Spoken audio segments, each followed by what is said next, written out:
Tonight, the stark reality of ECG's looming bankruptcy, administrative challenges, energy crisis moves the PRC to paint a gloomy picture about the state agency's ability to survive without a partial or total takeover. Details of a PRC advice to government to immediately order a multi-stakeholder engagement for a comprehensive examination of the state agency to avert a possible shutdown of the entire energy sector. But tonight, a former power minister is questioning the timing. There is no way that an entity can survive going forward without drastic structural reform. Yes, there is the need, but the timing, 2 months into an election, this is not the time for the government of the day to come up with new proposals. Also on top story, VRA Staff Association take their disagreement with a measure with Bui Power a notch higher with staff protest at their various offices across the country. Well, top story, as always, is brought to you by Telecel, connecting energies and holy insecticide spray and coil. Enjoy a holy sleep. Now, on top story to this evening, Ghana's energy sector to face challenging times as the electricity company of Ghana is predicted to face a potential bankruptcy due to the inability of the company to collect revenues for power it distributes. The company's inability to collect revenues is being cited as a leading cause of its indebtedness to other stakeholders, including state-owned entities like Ghana Gas, PRC, GMPC, VRA, and GRICO. In a letter addressed to the Minister of Energy, PRC Executive Secretary Dr. Ishmael Aka, referencing a letter the ECG had written to the authorities about its financial difficulties, revealed that the crisis has potential of crippling the entire energy sector of the country. We'll hear from former Power Minister Dr. Kwabena Donkor, who says ECG must be blamed for the financial challenges the company finds itself in now because it is only able to collect less than 50% of the revenue for the power the company distributes every month. Now, though, let's share with you details of this letter the PRC has written to the Energy Minister. My colleague James Aveji joins me in studio. James. Now, the PRC first lays the foundation for this decision. It talks about acknowledging that the ECG has initiated and started the implementation of digital and metering programs. What more do we have there? Well, Brace, as you said earlier, this is at the back of 3 separate letters written by the ECG. 2 of those letters were to the Energy Minister and 1 to the PRC, and the PRC says that it has noted the persistent financial challenges facing the Electricity Company of Ghana, a matter of grave concern not only for the ECG but for the entire energy sector. Now, the challenges as contained in the letter submitted by the ECG highlighting the imminent risk of bankruptcy, given ECG's strategic role in the power distribution.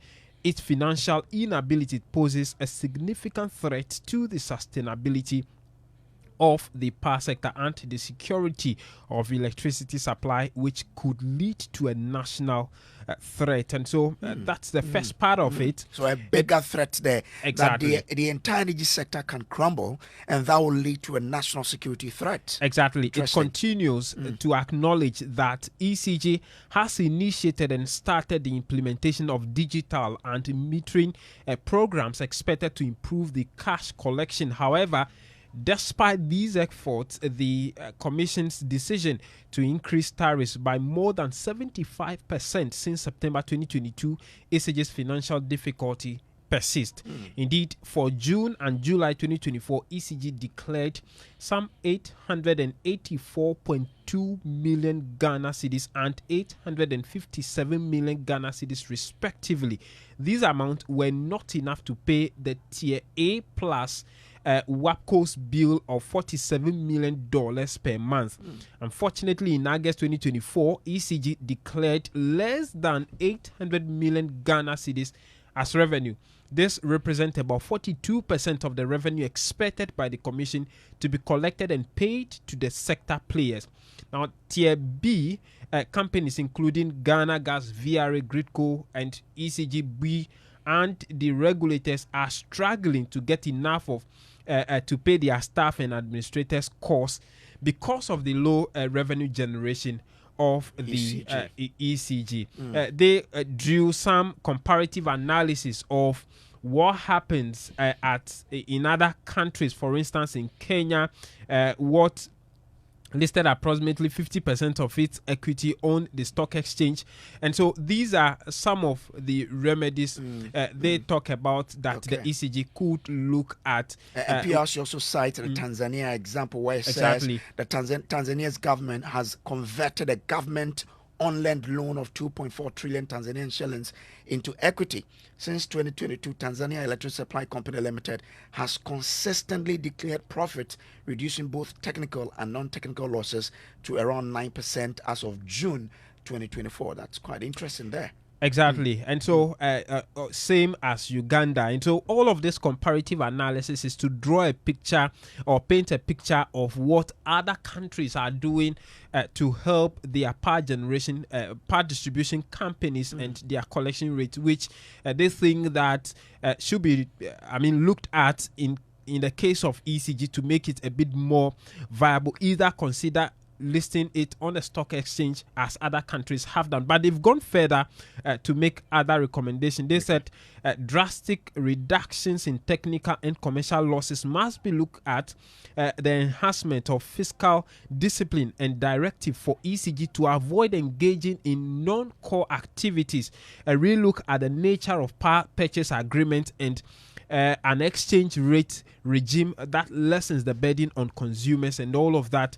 They concluded that in view of the above, the Commission recommends that the Ministry of Energy, in collaboration with ECG, the State Interest and Government Authority SIGA, the Ministry of Finance, the Ministry of Public Enterprises and other key stakeholders engage in a comprehensive examination of the root causes of ECG's financial difficulties. Such an exercise should aim to chart a path for transforming the company and safeguarding the energy sector. The Commission would expect ECG to provide transparency on key issues such as revenue collection versus the cash waterfall mechanism declarations, major contract and other monthly commitment, including meters, capital loans and others, commercial and technical losses, non-core activities and structural challenges such as fuel payment and other issues impeding on their work. And so that's essentially what the PRC has been about in that. So the PRC has analyzed the entire challenge that the ECG's inability to collect the revenues for power sold will have on the entire energy sector of Ghana, and proposed possible solutions that the state can consider in addressing these challenges. Exactly, which they said needed to be taken urgently to forestall the power distributor from going bankruptcy or from their work crumbling to the ground. All right, so that is what the PRC has painted to the authorities. Now, the company itself, ECG, has been detailing its state of affairs. Here's the managing director of the company, Samuel Dubik Mahama. To run a business, you need money to run a business. And if you've been given a business where you are to sell and collect, if you don't sell and collect, you can't put anything back in the system. Do not forget, what we sell and collect under the cash waterfall system is how IPPs are paid. It's how the other SOEs, the VRAs, the GRIDCOs, the PURCs, the Ghana Gas, the GMPCs, everybody has their allocation under cash waterfall. So we have to find a way to close the gap to make the whole system whole. Because we are at the bottom of the food chain, the responsibility is on us to fix the problem. It's a holistic approach. If we do not raise enough money, we will not get enough money to fix it. You know, and the funny thing is that these are not operational expenses. These are capital expenditure. Until ECG is a company that has not been capitalized since 2007. All these new reforms that you've been seeing for the past 2 years since I've been in office have been us trying to be creative in using our operational expenditure to close the gaps. So all we do need is a conversation around the whole table saying that, hey, you cannot be doing this anymore. This is the capital expenditure that needs to be put in. Value this, value that, and let's talk around the big table to find that kind of money to solve some of these technical issues. Well, we can all listen to Dr. Kwabena Donkor, who is former power minister of this country, and he's been calling for a national consultation on how to reposition the state power distributor to be financially sound. Listen. This is not new. Indeed, it is unfortunate, it is unnecessary, and it is saddening that in the month of August, ECG only collected 42% of what they were supposed to collect. This is a serious indictment of the whole distribution system.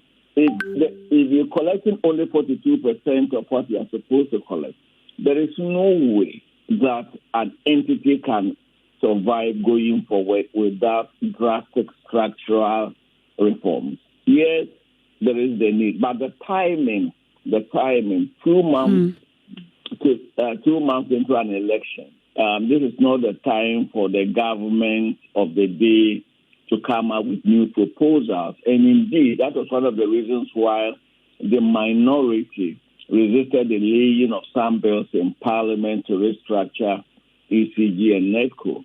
Timing is important in business as well as it is important in politics. Yeah, but ECG needs a fundamental rethink. We remember the government of John Dramani Mahama in the past brought in the MCC, the Millennium Challenge Corporation, to help us with some investment into ECG. Mm-hmm. Unfortunately, that was botched after the NDC left office. There's a need to revisit. And what type of privatization, what type of private sector involvement will we be looking at? Our manifesto provides some guidance to the sort of thinking of the NDC. Okay, but Dr. Kwabena Donkor, I'm wondering, you have concerns about the timing. What will be the right time to be able to redeem this particular ailing company that you talk about?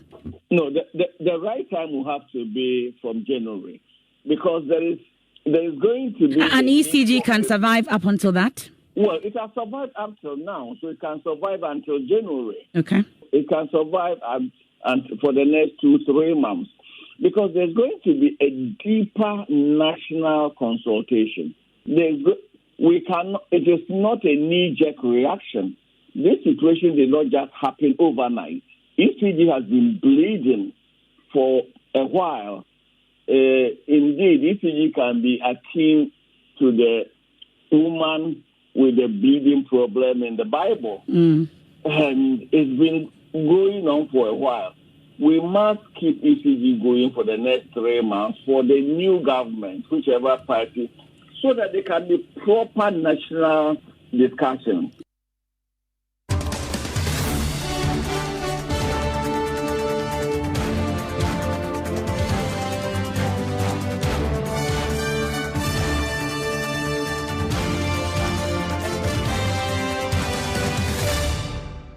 So you had the former Power Minister, Dr. Kwabena Donkor, speaking to my colleague, MFA Apao, earlier on Midday News. Now, let's bring in Nana Ya Janta, who is Executive Secretary of the Coalition of Stakeholders on Electricity Concession Arrangement, and also Dr. Nida Kwasante, former PRC boss.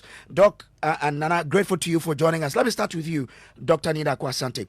You've been at the PRC before. If you listen to what the PRC intends to do, trying to let us understand the challenges confronting the energy sector because of ECG's inability to collect its revenue, and what should happen. Where should we start from? Thank you, and good evening to your listeners. I think one should start from why is ECG not able to collect the revenue. The job that ECG has is not unique to ECG. Every single distribution company in the world has to collect revenue. For some reason, over the years, ECG has failed to do so. And to a large extent, we as a people, we as regulators, have failed to hold them to account. And that is why we are where we are. Privatization, which I hear being talked about, is essentially an admission of failure. Failure by the managers and board of ECG, and failure by the regulator to ensure compliance with required performance. So at the end of the day, there's failure, and we must admit to it. things need to be done. They are not being done. To the best of my knowledge, no boss, no board of ECG has ever been fired or terminated for non-performance. And yet, we are here. And it's, as Honorable Kwabena Donkor said, it's been the same situation for many, many, many years. We didn't have to wait for it to get here. Dr. Asante on the line. Can you hear me? Doc, yes, I can hear you now. I thought I'd lost you. But so you hear the PRC say that every intervention we intend to take must go with drastic reductions in technical and commercial losses, enhanced fiscal discipline, and a directive for ECG to avoid engaging in non-core activities. Relook at the nature of power purchase agreement and exchange rate regime that lessens the burden on consumers and independent economic technical audit of ECG to assess the utility's true technical and financial position. Now, you've said that we have to start from a certain point. At what point in time should we take this decision? What time must we do it?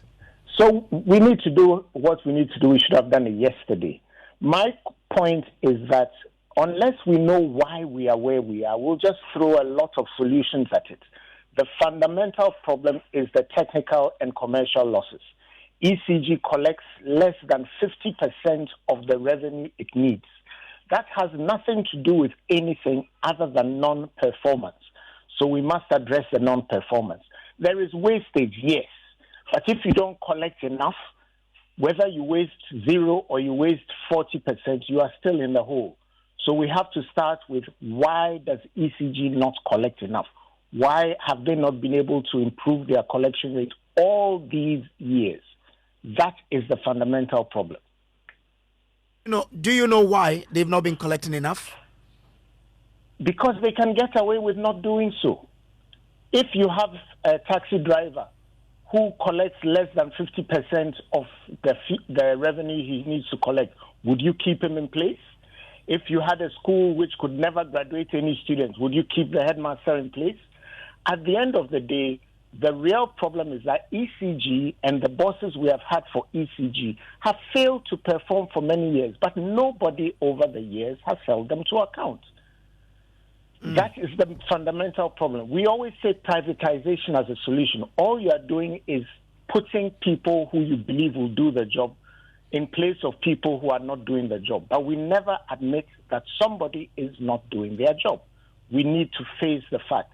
If I'm given a job and I'm not able to do it and I'm not fired, I should be honorable enough to resign. If I'm not given the tools with which to work, I should tell the person who appointed me, and if they don't respond, I should resign. But to stay there and fail to perform is not acceptable. But we have accepted it. Isn't this characteristic of the country's public sector? You can't be there, whether you perform or not, you are there. Nobody will fire you. And therefore, people say privatizing is the way to get the best out of these companies. So privatization is an admission of failure by regulators, by we the people, for not holding duty bearers to account. But it is an admission of failure. So let's admit that we are failing as people, as bosses, we are incompetent, whatever word we want to use. But let's admit the failure. I don't doubt if we say that it's lack of funds, that's one different thing. But I do not believe this is an issue of lack of funds.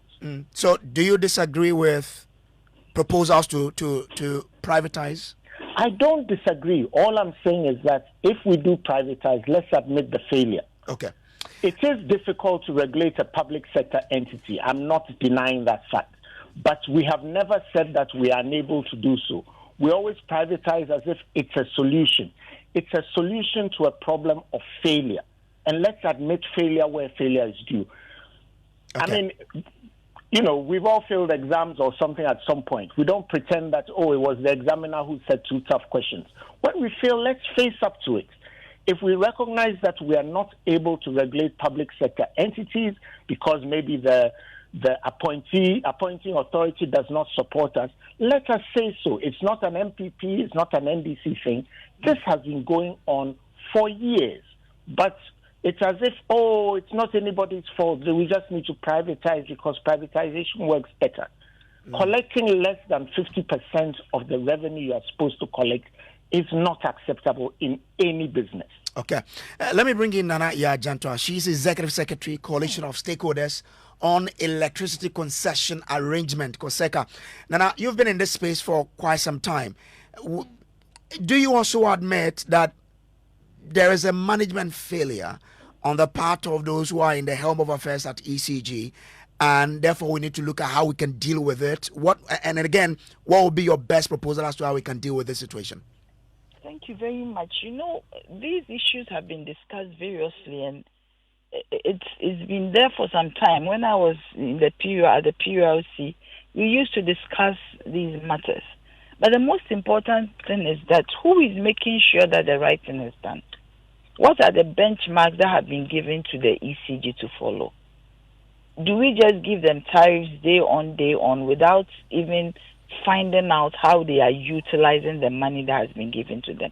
And this is what I say every time, that the benchmarks that goes with the tariffs, are they adhering to it? Of course, you are talking about privatization. But what form of privatization are you talking about? Because I saw in the PULC letter that they should float shares on the stock exchange.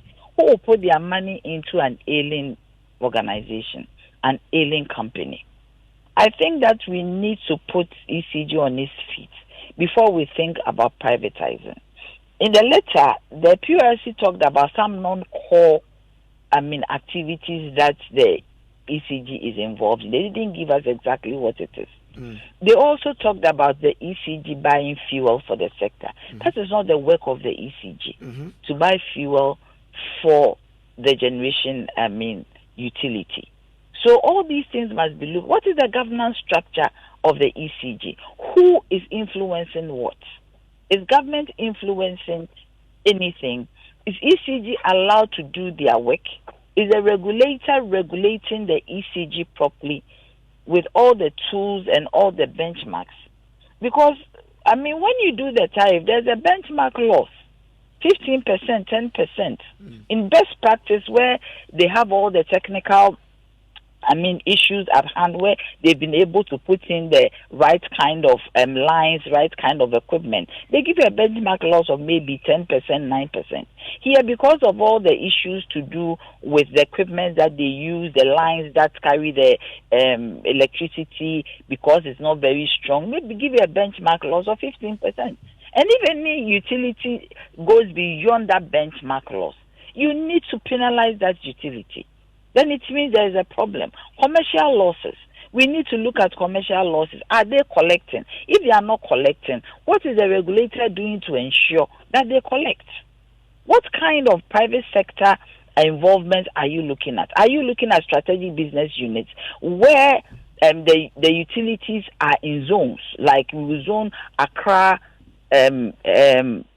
Eastern region, Volta region as one SBU, another region as one SBU, so that we know that these people are responsible for the losses. At the end of the day, you can't hold one SBU for losses. So we need to have a holistic approach. We need to have proper stakeholder consultation about what is going on. The cash waterfall has become some kind of a menace. And they are not distributing the money in that because they are not collecting. If you talk about an audit, I remember somewhere in June, the Pricewaterhouse did an audit on ECG. And I don't know what has happened to that report that came out. So we need to be holistic about everything in the sector, because if we are not careful and there is a total collapse of the electricity subsector of the energy sector, then we are in trouble. We are looking at tariffs. What about the depreciation of the CD, which is a component of the tariff? How has the depreciation of our CD affected the revenue of the ECG? What is the benchmark collection that the PULC has given to the ECG? Okay. Because if PULC is talking about 800 and something million, what is the benchmark? You've just given us what they have collected. What is the benchmark that they have not collected? As a regulator, how is government even using PULC to advise it? How is the regulator acting as a regulator? But when there are instances where the regulator does give advice or sort of tries to get the entities under control. We also a few months ago where there was a bit of a confusion between the PRC and ECG when PRC wanted to get ECG to correct some anomaly. Isn't that where we should draw the line between where the regulator's role is and where the company has that mandate to listen to what the regulator says? You see, the companies have to listen to the regulator. We are looking at the tariffs that are done, cost reflective, cost of service tariffs, and the regulator is the one who gives the tariff. So the companies must listen to the regulator. Any time that the companies are not listening to the regulator, then it means that there is an interference which is on the part of the company. You know what? When I was in PRC, anytime we sanctioned the companies, ECG, VRA, Gridco, nobody interfered. And they would do accordingly because we use the laws that are available, like PRC did.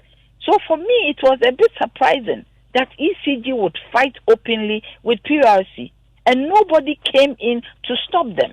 I expected that somebody, either the president, because the PRC is under the office of the president, so that the president would come in to let the companies know that it's the work of the regulator to ensure that there is sanity in the system. Okay. If the regulator is frustrated, as I see, that the PRC is frustrated, this is what happens.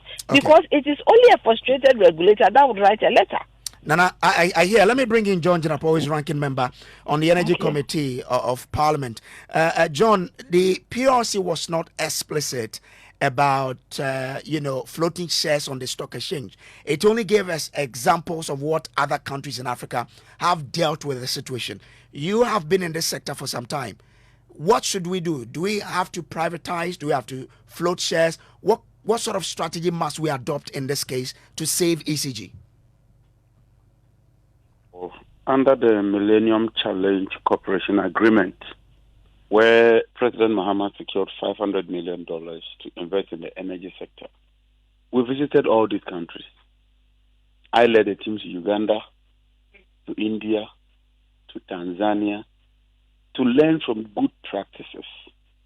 And we concluded that you don't need to sell ECG. What you need is a concession, because the major problem confronting ECG has to do with billing and collection. We set KPIs were to reduce the losses at that time at 22% to 8%, so that the collection would hit 92%. And over time, you would hit 98%, just like UMEME in Uganda and Kenya and Tanzania are all doing. You and I know the president's family got involved, bastardized the PDS, and even came and told us that they were presented with fraudulent documentation. So we don't need to reinvent the wheel. The roadmap is there. What we need to do is to take away the unnecessary political interference and the attempt by some people to make personal gain on the back of this concession. If we do it in a transparent manner, in a fair manner, and put in place the right mechanism, we would turn ECG around. When I was leaving office, ECG made a profit of $316 million. Just last year, their financial, they made a loss of $10 billion. $10 billion. So we're talking of a system or a utility that is collapsing. And what the PRC has just said is to confirm what we've been talking about all these years. There's too much political interference in the management of the energy sector. And but John, if by the time you were leaving office, they made profit and they're making losses now, is the solution privatization then? They were making progress, but they had done losses of around 22%. And we said that is not enough. Don't privatize it completely by selling it off. Involve Ghanaian entrepreneurs, the private sector, to collect the money for you. You create more jobs. you bring about efficiency, you bring about transparency. MTN sells credit. They allow people to sell on their behalf. Why can't we do the same with ECG? You made me. We went there, went to Uganda. We can copy their model and tweak it to suit ours. But the problem, I'm telling you, is the corruption and a few cabal who always want to benefit from the energy sector. That is the problem. All right, John, I'm grateful to you. John Jinapo is the ranking member on the Energy Committee of Parliament. Nanaya Jantwa is Executive Secretary of COSECA. Dr. Nida Asante, former PRC boss, I'm grateful to you for joining us. But it is a day on which the staff of VRA have been protesting the government's intention to merge some entities. Now, according to management and board of VRA, they say they were not engaged in the mergers and forming of this hydro authority, separating thermal and forming Ghana Thermal Authority, as well as merging NETCO to ECG to form the Ghana Power Distribution Authority. Today, most officers at their various offices across the country were on a sit-down strike, and they say that they will continue this on Friday to protest that decision by government. This has been Top Story. Up next is Newsnight. And it's 80 days to the 2024 presidential and parliamentary elections. Good evening and welcome to Newsnight. Tonight, religious leaders charge Electoral Commission to drop hardline stance and engage the NDC over the party's concerns over the 2024 voters register, as the NDC claims to have uncovered new cases of illegal transfer of voters in the Tolon constituency. Like the Tamale episode, when they quickly came out, they say, oh, only 30 people from Tamale. We are reversing. It's not true. Tolon, we just discovered massive transfer of people like that. We have details of that also tonight. Turmoil on the Labour front as the Senior Staff Association of the Universities of Ghana and the Ghana Association of University Administrators laid down their tools indefinitely in protest of the unpaid allowances. Government just wrote for you tax to be paid, leaving the rest of us. It will be there until government pays the money. There is a gross discrimination against the non-teaching staff, as if it is only the teaching staff that matters. We have details of that also tonight. Staff of the National Commission for Civic Education, their division refused to call off their strike as they take on the Fair Wages and Salaries Commission. As if we are second-class citizens, that some can be granted certain opportunities, certain percentages, and we cannot be given the same opportunity. We refuse to accept that discrimination until our demands are met. We are laying down out. We have had enough. And tonight, another injunction placed on the Fix the Country intended demonstration, this time over the illegal mining menace, as they're already calling for the resignation of the Minister for Lands and Natural Resources, Samuel Abujinapo. We are not just calling for an end to illegal mining. We are calling for the resignation of those who have allowed this crisis to fester. We demand the immediate resignation of the following officials: the Minister for Environment, Science, Technology and Innovation, the Minister for Lands and Natural Resources. We have details of that particular story as it's developing, plus that injunction that has just been placed on the Democracy Hub demonstrations, we're told, on their blind side, secured by the police. You want to stay for details of that. Meanwhile, Minister of Trades, Katie Hammond, is already warning illegal miners against any attempt to encroach and turn his inherited property into a galamsey pit. I've heard some people want to go there and do illegal mining. I dare them to come and do the galamsey there. You want to stay for that. And in business, strong growth in the industrial sector pushes the second quarter GDP estimates to record 6.9%, the highest in several years. In sports, experienced football administrator Fred Papu warns Hearts of Folk over looming relegation. We have details of that and more, plus our climate focus series to take you to Dambai, where boat accidents on the Oti River have reduced significantly with the introduction of 3-day forecasts and radio warnings. The introduction of weather forecast has significantly reduced accidents on the lake, as those who do listen can take necessary precautions. That and more in tonight's edition of News. Now, you want to join us with your thoughts, your comments via WhatsApp. It's 055-1111997. Also live on X Spaces. We're on Facebook. Also on myjoyonline.com live. Affiliates across the country's 16 regions. I am Emefa Apau. We'll settle for details after the short break. Thanks for staying with us here on Newsnight, here on Joy 99.7 FM here in Accra. In Kumasi, we are live on Love 99.5 FM, live across Ghana's 16 regions on a number of affiliates, also on myjoyonline.com. So tonight, we'll start off with hashtag No to Galamsey. Yesterday, we know that the ad hoc committee that was set up to engage stakeholders ended inconclusively that meeting here in Accra. We've heard from the coalition against illegal mining, the media coalition, raising concerns about that stakeholder. All they're asking for is a declaration of a state of national emergency. Well, today, organizers, that's the Democracy Hub, organizers of the Fix the Country demonstrations, also waded into this particular situation. No to Galamsey, that hashtag. And for them, they are calling for the resignation of the Minister for Lands and Natural Resources, Samuel Abujinapo. Well, beyond this demand also, the group believes that other ministers and sectoral agency heads, including the head of the Environmental Protection Agency, should be equally relieved of duty owing to their failure to put an end to illegal mining. Already also, the group served notice they will hit the streets in the coming days while taking additional measures to drum home their demands.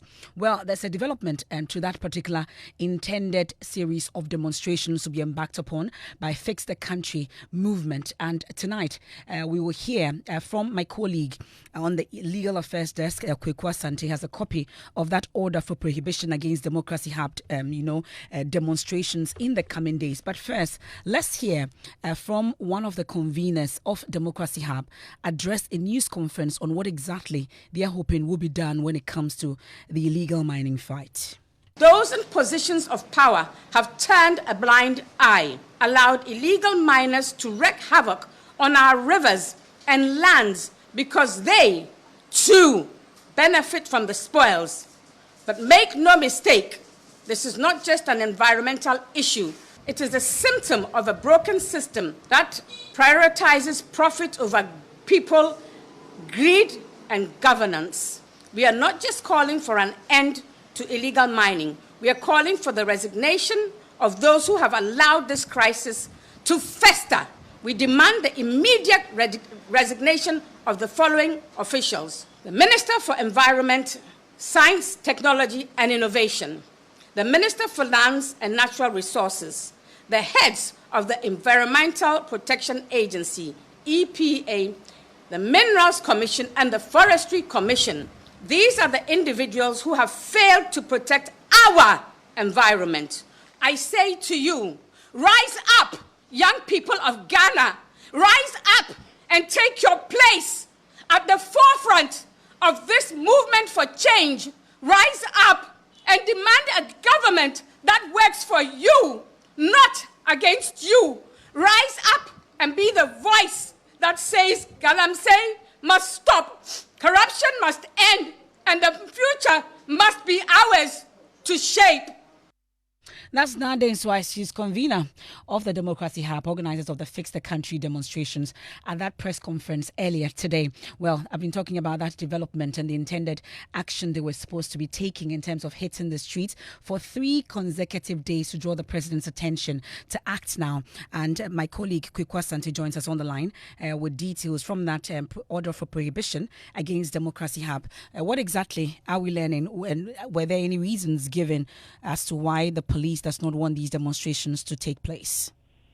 Well, if I'm not exactly. In fact, it is barely 4 days to the start of that demonstration. This is the same group that organized the Occupy Jolobi House protest last year, and it was in similar circumstances when there was an order of prohibition secured in the High Court of Ghana. But this time again, the police, the Ghana Police Service, have managed to get an Accra High Court, specifically Justice Marie-Louise Simmons, the Justice of the High Court, to injunct the Democracy Hub and organizers of the Fix the Country protest, the Occupy Jolobi protest, from going ahead with this protest to press home the demand for economic change and also to demonstrate against the illegal mining menace that is currently ongoing.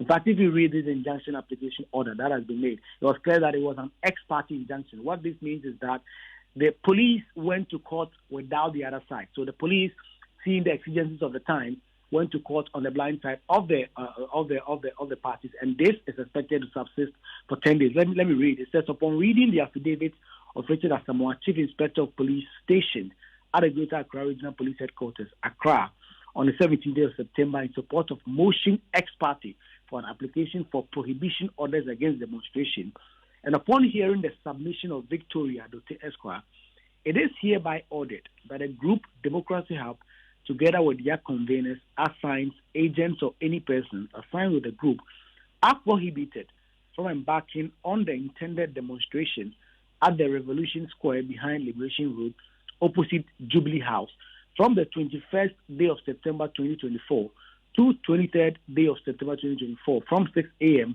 to 11:59 p.m. on each of the days or any other day for that matter. The order is granted pursuant to Article 21D of the 1992 Constitution on freedom of assembly and its exceptions, given under my hand and seal of the High Court. So this is that ex parte injunction that has been granted by the High Court against the protest. That's a member of our Legal Affairs Desk, Kweku Asante, there, giving us updates on that order of prohibition served, taken by the police against the Democracy Hub in terms of the series of demonstrations or protests that they were hoping to stage when it comes to the illegal mining and the fight, which is under the hashtag No to Galamsey. Let me quickly bring in the convener or one of the conveners of the Fix the Country demonstrations, and Oliver Barker-Vormawor thankfully joins us on the line. We are grateful indeed for your time here on Newsnight. So has this order of prohibition that my colleague reads out to us come to your attention?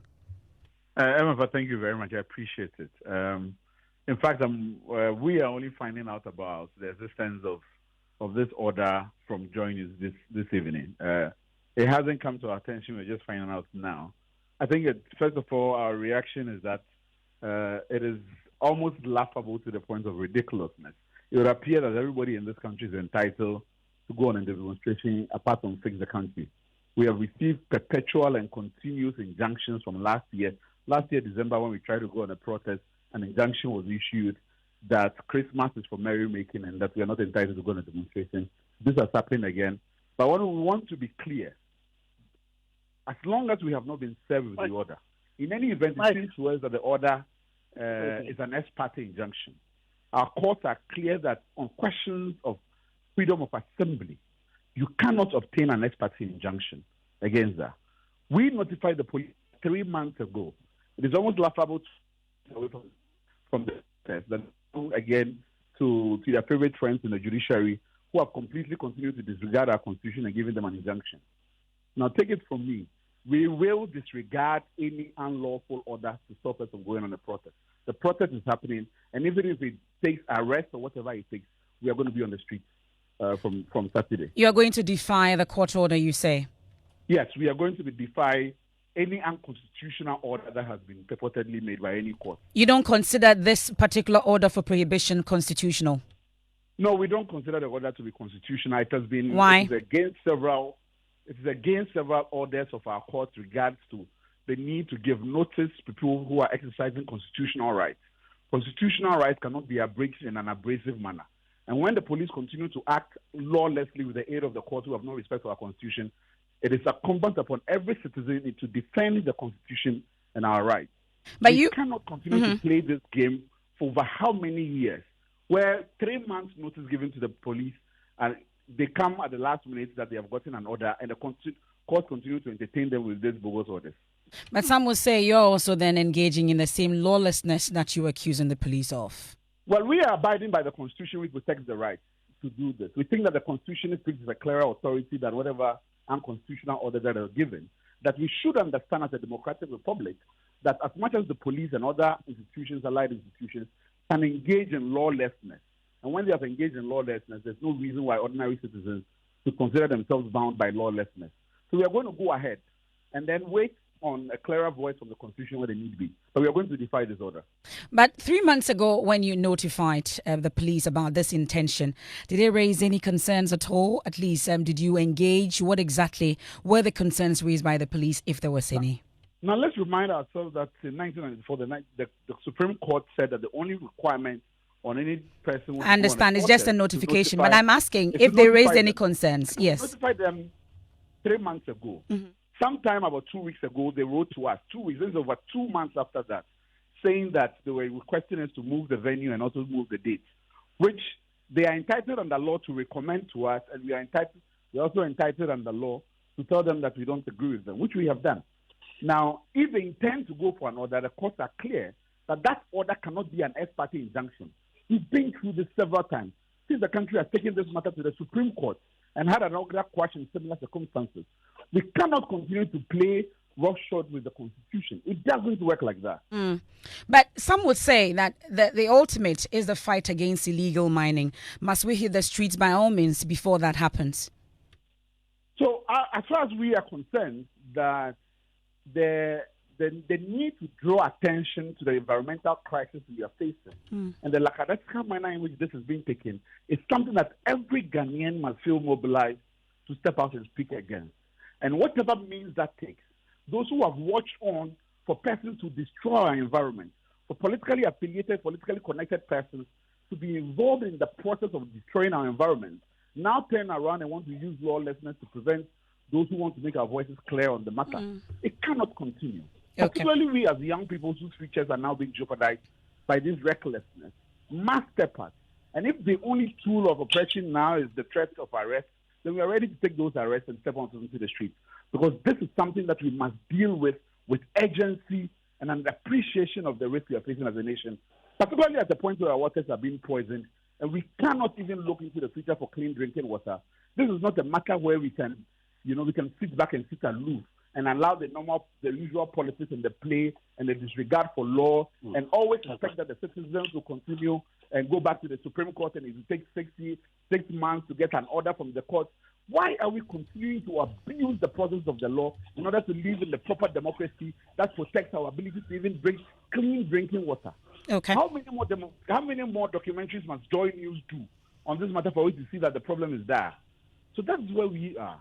And our response is that we have a responsibility to ourselves and to tomorrow's generation to speak up. We are grateful indeed for your time. That's Oliver Barker-Vormawor, is one of the conveners of the Democracy Hub, organizers of the Fix the Country demonstrations. And it's been 10 days since this huge call by Labour, that joint call was made on government. Let's bring in the convener, Media Coalition Against Illegal Mining, Dr. Kenneth Ash. We are grateful for your time here on Newsnight. So are you impressed so far about government's efforts since we made that huge call? So far, we didn't get the state of national emergency, but some measures have been rolled out. Are you impressed so far? Emerson, I'm out of Accra, and today I drove on the Accra-Kumasi road.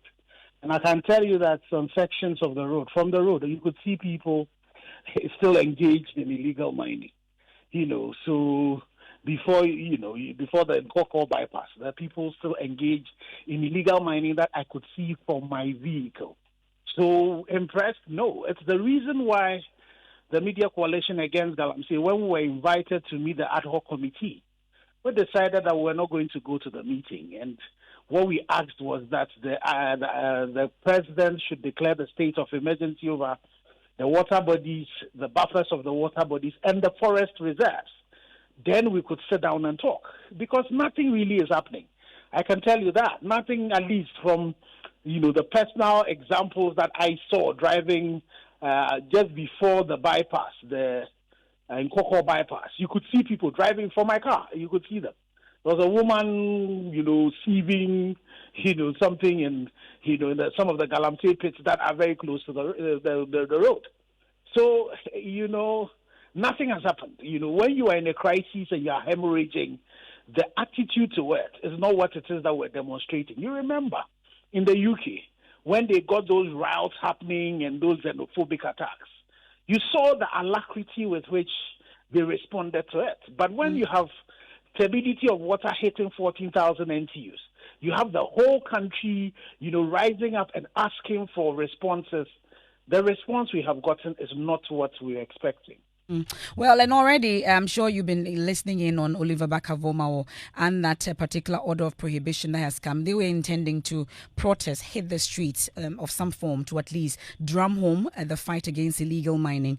Really, what's your reaction to this decision by the police and the court? Well, I was on the call. I did not get a lot of the details of it. So really, they've notified the police as they ought to 3 months ago, and now today on their blind side, an order of prohibition has been secured to prevent them from hitting the streets in some 4 days. So it means that the 3 months ago notification would not have been on the back of the illegal mining. I'm sure it might have been other. They insist it's on illegal mining as well.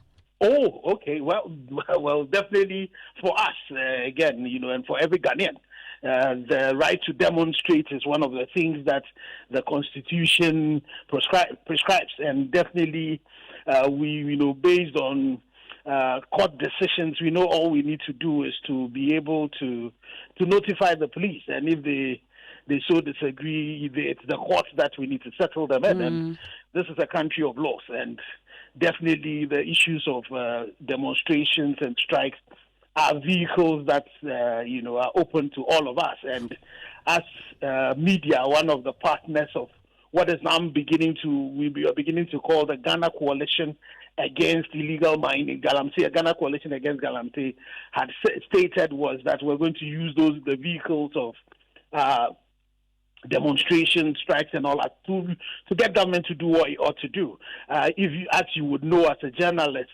GJ has convened an EGM, and one of the issues that will be discussed is the response that is going to also be coming from the media so far as this particular fight is concerned. So we would definitely use all legal and constitutional means to ensure that we can get government to take decisions that would save us as a people. We cannot allow this genocide to continue. Okay. Well, we are grateful for your time here on Newsnight. That's Dr. Kenneth Ash, convener of now the Ghana Coalition Against Illegal Mining. And as the fight continues, Joy News can confirm tonight that Chinese miners are continuing to contaminate the Tano River with their tailings at Samreboy in the western region, despite continuous report of direct washing of mining waste into the river. Lava Firms Erastus Asaridonko has been back to Samreboy to gauge the situation. Here's his report. In 2022, Joy News captured this mining site belonging to Akonta Mining Limited, whose mining residue was being directed into the Tano River. First, anywhere you reach in the forest or at bush, you just get a stream. You sat down there and drink, but now you can't get those streams. So in fact, our river bodies all has destroyed. Just behind you is the Tano River. How do you feel when you see it? In fact, how does the government feel? Subsequently, we also captured some Chinese miners washing mining residue into the Tano at Boya and Bena, close to Samreboy in the western region. Close to 2 years after our report, the criminal act is still being perpetrated by miners along the Tano River. Alhaji Salisu Muhammad Abu is an opinion leader at Samreboy. If you look at the way the government has left people, government saying that he will put his presidency on Galamsey, illegal mining. In fact, it's rather worse. This is a campaign regime. We have been hearing promises, but we have no future. These forests and our water reserves. People are saying in 10 years' time or 5 years' time. Never. If this will continue, at least in 2 years' time, a change of government will come and this will still continue. I don't think we have future Ghana.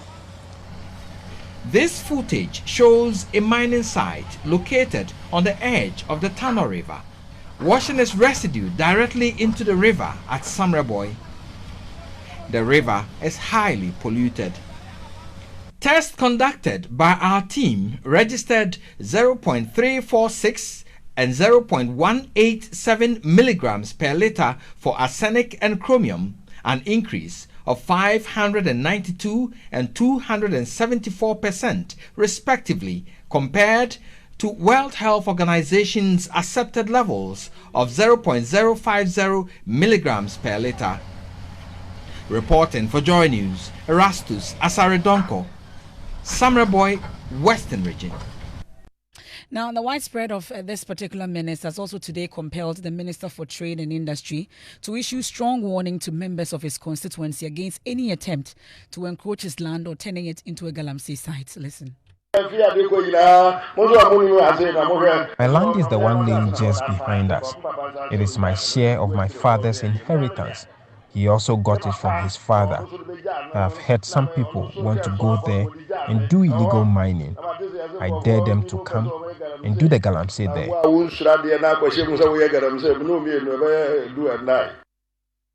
And that's the Minister of Trade there, Katie Hamilton, that issuing that warning to constituents who would want to encroach his land to engage in Galamsey. We'll focus on climate now, and fishermen in Dambai are now navigating the Oti River safely thanks to weather updates from the Ghana Meteorological Agency. With 3-day forecasts and radio warnings, they can now plan trips better and avoid the boat accidents that once plagued the area. Mahmoud Mohammed Nuruddin has more in our Climate Focus series for today. Ajeti Mawuwe, now 53 years, began his fishing career at the tender age of 7. In Yeji, the weather was particularly unpredictable, with sudden rainstorms. To survive, we had to act quickly, often abandoning our nets and flee into safety, hoping to return another day with the means to replace our lost gear. Ajete explains that the traditional weather forecasting methods they relied on were no longer effective due to shift in weather patterns. However, things have improved significantly. Although radio announcements warn of approaching rainstorms, many fisher folks like myself don't have access to radio sets or ignore the warnings, putting us at risk. However, the introduction of weather forecast has significantly reduced accidents on the lake, as those who do listen can take necessary precautions. Okay.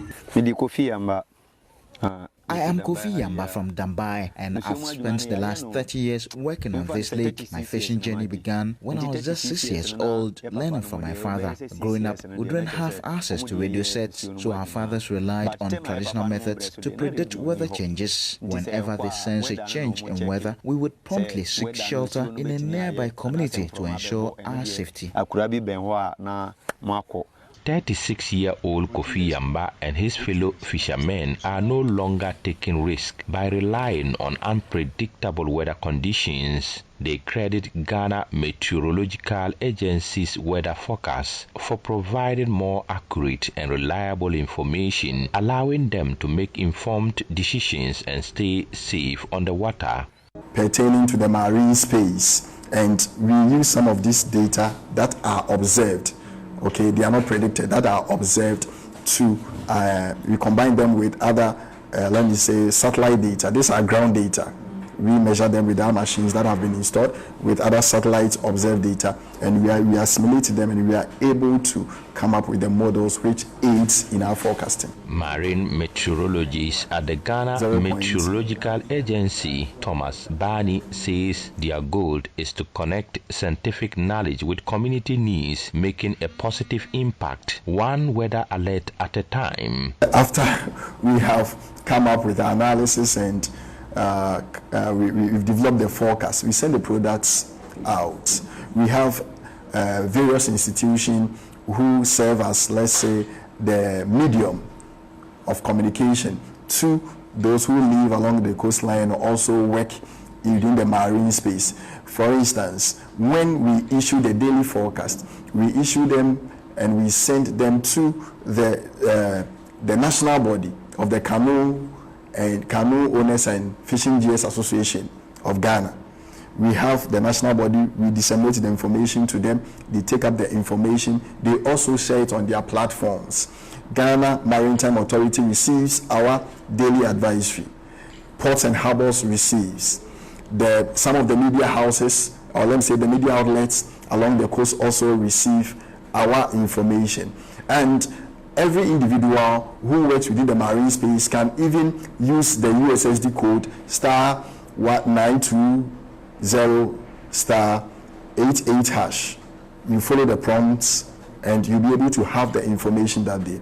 We have a tall mailing list that also receive. So the various stakeholders receive the information. Climate Focus is brought to you by Joy News in partnership with Youth Bridge Foundation, Bridging Gaps for Positive Youth Development, and the Climate Development Knowledge Network.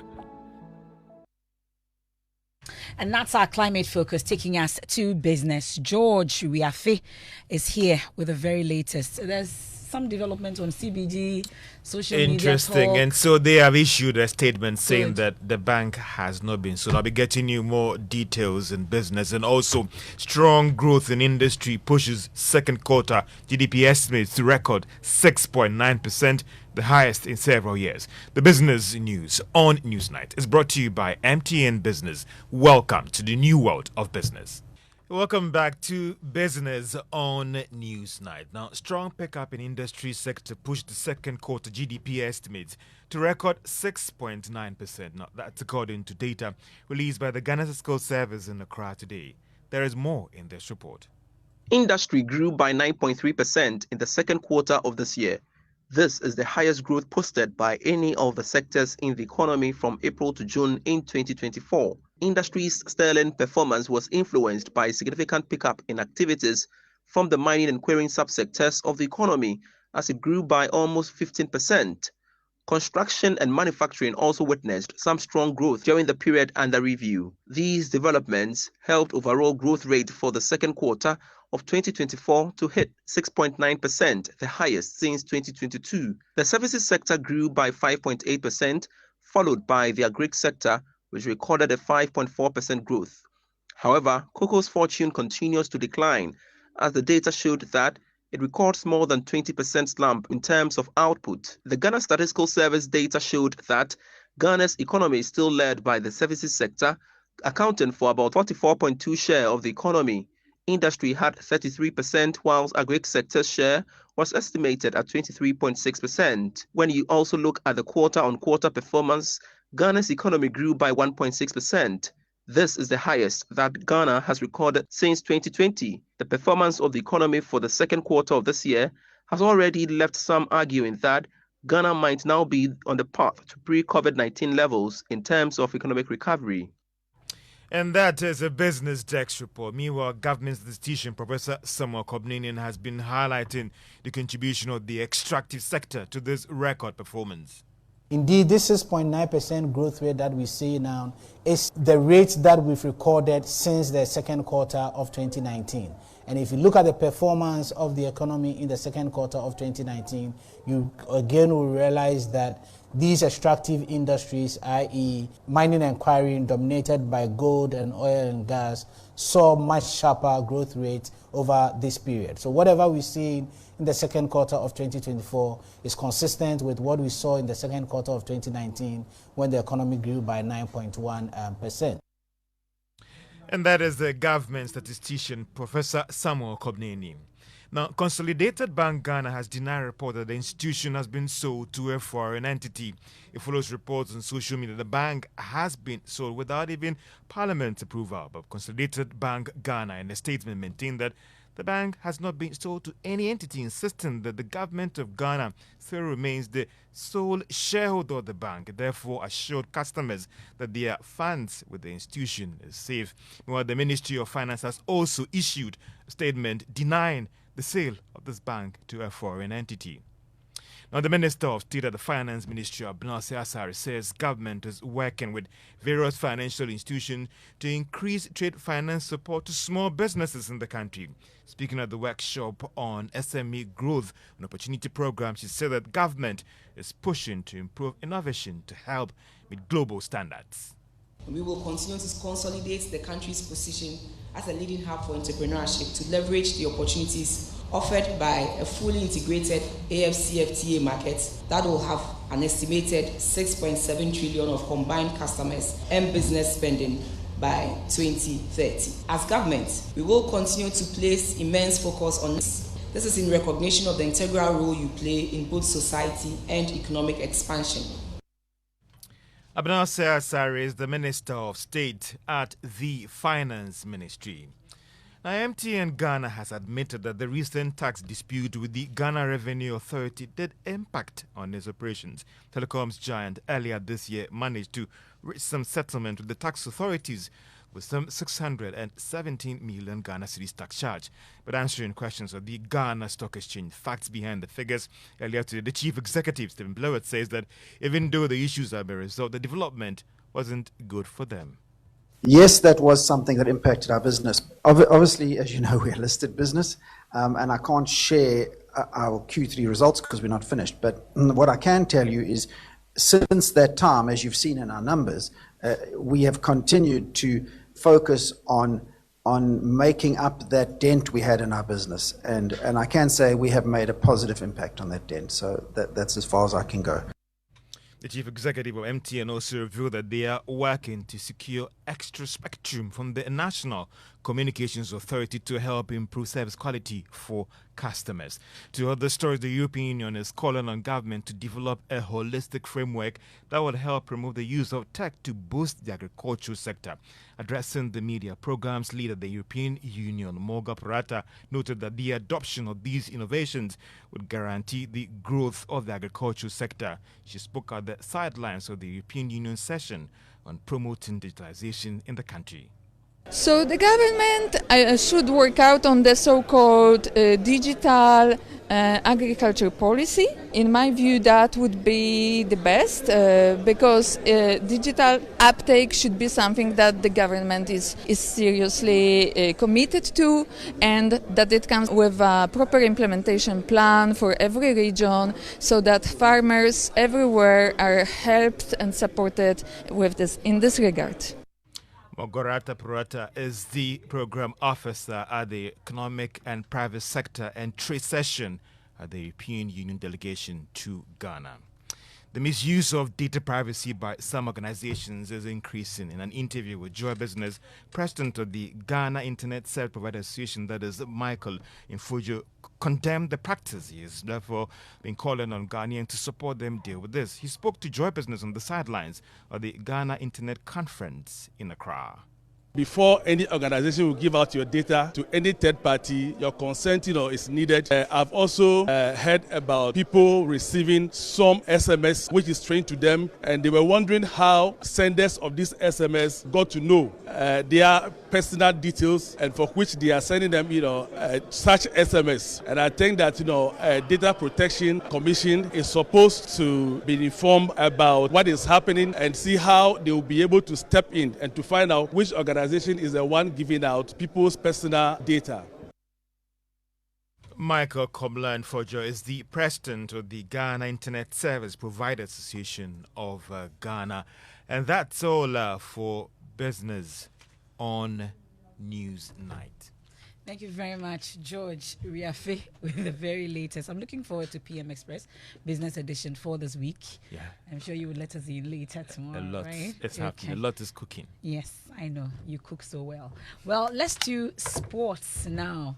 And Danny Cranting, I heard your names of talkatives that you used to write in school. Okay. What are we doing tonight? Let's go straight into our stories. An experienced football administrator, Fred Papo, has won Hearts of Oak over the looming relegation. The Phobians have lost 2 of their opening games in the Ghana Premier League and sit bottom of the table without scoring a goal.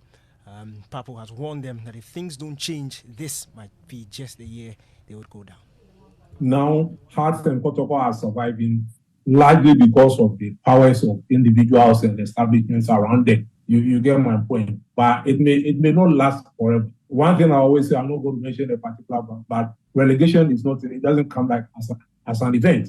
It comes, you see it come the year it comes, about 2 years before then or 3 years before then, you see the club hovering around the lower rounds, struggling to survive, like the Olympics. And then finally you go again. There's a big traditional club in Ghana, I don't need to mention it, that has been suffering the same fate. You heard experienced football administrator Fred Papu, who's also a former board member of Accra Great Olympics. Our featured game in tonight's UEFA Champions League is between Manchester City and Inter. There'll be live commentary on Hits 103.9 FM from 7 p.m. We're hooked already, Danny Cranting, with the latest from the world of sports. Now let's do some of your messages that you sent in with the hashtag Newsnight. Musa Abatwa in Aswasi says organized labor's efforts to hold the government accountable for the environmental harm from Galamsey are commendable. I have no doubt that their current demand for a total ban on small-scale mining will be realized. The rejection of SNIT asset sales shows their dedication. And he goes on about other issues as well. And this one from Nana Spintex Road: we shall all hit the streets with a fix the country lot so the police must be ready to imprison all of us. That's Nana Spintex. And then Joseph Zurich of La says the judge who granted the injunction should be given some of the polluted water. Sometimes I wonder what is wrong with our enforcement bodies. The police cannot stop Galamsey, which is an existential threat, but can run to court to stop simple demonstration that will kill no one. Oh Ghana, still when I am Joseph Zurich of La, he says. And Abuchi Philip from Keta says Ghanaians are still warning EC boss. You must not create any chaos in the country. Now some of your messages that you've sent in via WhatsApp. Now tonight, Christian and Muslim leaders are charging the Electoral Commission not to take a hardline stance on the calls for an audit of the voters' register. The NDC has been demanding a forensic audit of the voter roll for the East, but the EC admitted some voters were illegally transferred by its officials from the Pusiga constituency, but insists that all these anomalies have been rectified. While the NDC claims the register has been padded and bloated, the religious leaders say it is important for the EC to continuously engage with the NDC to resolve the party's concerns and reduce tensions ahead of the crucial 2024 elections. And we know that the EC had asked the NDC to provide the evidence of some of these anomalies that they talk about, apart from Pusiga. Well, today we're hearing that Tolon constituency is also another area that the NDC has concerns about. We can hear from the Director of Election and IT of the NDC, Dr. Tanko Rashid Computer. What we have seen in this current administration is that, led by Madam Jean Mensah, for the first time, people have not appeared before returning office. Somebody just sat at the Electoral Commission office and start transferring them by using their voter ID numbers. They are using their pictures and transferring them from their IT system. And you think that... And that's what you say is contrary to the law. Contrary to the law. And which accounted to the 15,000 we are talking of. So what happened is that these 15,000 people, although their names are in the register, but they don't know that they have removed them from Accra, throw them all the way to Bolga, some to Wa, some to... Like the Tamale episode. When they quickly came out, they say, only 30 people from Tamale. We have reversed it. It's not true. Tolong, we just discovered massive transfer of people like that. Have you produced this evidence? Have you submitted it to the EC? Yes, we met the Electoral Commission. We wrote to them. So we realized that this EC is having a register different from the one they exhibited. Well, the Director of Election and Research also of the NPP, Evans Dimako, says the NPP will not be drawn into the unreasonable demands being made by the NDC. Exhibition is supposed to help with corrections. Where your names are only spelled, you've been deleted, you either fill for inclusion or corrections to be made to order. And for me, that is exactly what the EC must do. And that's exactly what the EC did. That corrections are to be made to data. And then the final certified register will be made available to political parties. If you've gone through it and you've realized that there's a certain 243,000 who have been transferred, captured from 2020 to 2024. Right. You pointed out to the EC. Okay. You're saying that 15,000 people have been illegally transferred. You point it out. Okay. You are not prepared to submit the list to EC, but you are prepared to give it to a committee chaired by either Dr. Kennedy or Imani or whatever. That is what you want to do. They say they'll hand it to the external forensic auditing and that's what I'm saying, entity. That we, the New Patriotic Party, we have 79 days to D-Day, December 7th. Okay. We are focused and will not be detracted by this call now. Okay, all right. It will serve no purpose. That's Evans Dimako. He leads the elections department of the NPP. Well, a statement of a number of religious leaders also have been put out, and Kwekwe Santi of our political affairs desk has more.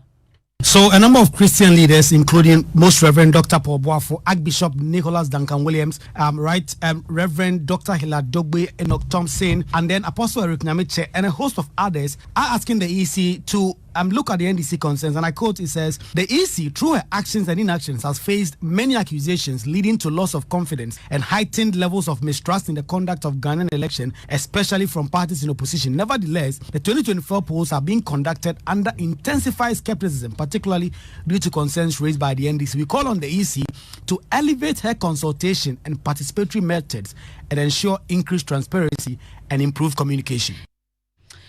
And these are details from that particular statement from the Christian Council and other religious leaders in the country about the debacle between the NDC and the Electoral Commission. Now, if anyone had told me 10 years ago that I'll be in a wheelchair today, I would have called them a false prophet. That's the reflections from former President John Agyekum Kufuor as he recounts his once active life while advocating for a more inclusive society for persons with disabilities. Speaking at the inaugural disability conversation hosted by the John Agyekum Kufuor Foundation and RIP, the former president who oversaw the passage of the Disability Act emphasized the urgent need for a society where everyone, including those living with disabilities, feels safe, valued and protected. Look at me today. If anyone had said just 10 years ago that I will today be here in a wheelchair, perhaps he would have been disputed and damned as a false prophet. But his prophecy is the reality today. I'm in a wheelchair, I cannot walk, and I need about 4, 5, 6 hefty men to be pushing me around like a baby. Today, we cannot leave any segment of our society behind, which is acceptance, inclusion, and integration of disability as a difference in diversity. Let us appreciate our differences and our idiosyncratic inadequacies and develop the tolerance to accommodate each other as an integral part of the human race. Meanwhile, former Energy Minister Boakye Ejaku says public facilities that do not meet the specifications and accessibility for persons with disabilities should not be certified. I do not see how an engineer will approve a new building that does not have the specific code, comply with the specific code. I do not see how a road engineer can sign off on road construction that is not abiding by specific code. So it's become an innate disability of us to cut corners. Until all of us begin to accept that we are all disabled from the fall of Adam, that all humanity is disabled, and that our disability shows up in different levels and at different times. If we get that mindset, then it will become a point where it becomes part of our thinking that we are either disabled now or we may be disabled in the future. And therefore, let us all plan for it. Well, some persons who are differently abled have also been able to break off the stigma and excel in their chosen field, share their stories, asking not to be pitied but seen as people with diversity. We can hear from former Chieftains and Religious Affairs Minister Dr. Henry Seidu Danai and former CPP presidential candidate Ivor Greenstreet. News got around that the blind man in Accra will be come to Kumasi. When we got there and I did my work, people were so impressed. And when I came down, I was going to my car. As soon as I entered, then I heard a woman talking to my driver. I am Papa said, Papa, my G is no good. But what the woman is asking to know is whether I'm really blind. And that's not the only thing. And the driver told me he's blind. He said, I get a call and say, oh, Green, our organizer in Tamale is dead and they are pleading you to come to the funeral on Saturday. As of now, if I went to the airport to buy a ticket, I will not be able to board that smaller aircraft, nor would they allow me to board it, although we have tried previous, which means I'll have to drive the journey. But that does not mean they don't want to do it. There are so many things that need to be done. It's a very challenging. Most of these things are related to government's capacity to improve the accessibility in all of these spheres that we are referring to. And these are things we need to be reflecting upon. That's how we end today's edition of News Night here on Joy 99.7 FM in Accra and Kumasi on Love 99.5 FM, also on myjoyonline.com.